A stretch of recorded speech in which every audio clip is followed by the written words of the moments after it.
ஜோதிடத்தில் செவ்வாய் ஒரு ஜாதகத்தின் முதல் வீட்டில் முதலாவது வீடு இருந்தால் அது ஒரு வலுவான ஆற்றல் மிக்க மற்றும் ஆக்ரோஷமான தன்மையைக் கொண்ட ஒரு நபரை குறிக்கலாம். இந்த இடம் தைரியம், தலைமைத்துவ குணங்கள் மற்றும் செயல் மற்றும் முன்முயற்சிக்கான போக்கு ஆகியவற்றுடன் தொடர்புடையதாக இருக்கலாம். இருப்பினும் இது மனக்கிளர்ச்சி, கோப பிரச்சினைகள் மற்றும் உடல் காயங்களுக்கு வழிவகுக்கும். இங்கே இன்னும் விரிவான விளக்கம். நேர்மறை விளைவுகள். முதல் வீட்டில் செவ்வாய் இருக்கும் நபர்கள் துணிச்சலானவர்களாகவும் உறுதியானவர்களாகவும் தீர்க்கமானவர்களாகவும் காணப்படலாம்.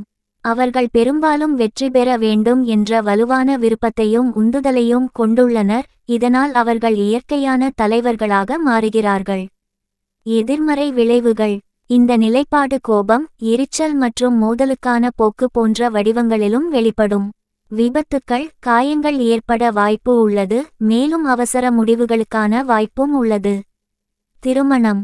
முதல் வீட்டில் செவ்வாய் இருப்பது திருமண பொருத்தத்தில் செவ்வாய் தோஷம் அல்லது செவ்வாய் தோஷம் ஒரு காரணியாக கருதப்படலாம், குறிப்பாக அது 2வது, 4வது, 7வது, 8வது அல்லது 12வது வீட்டிலும் இருந்தால்.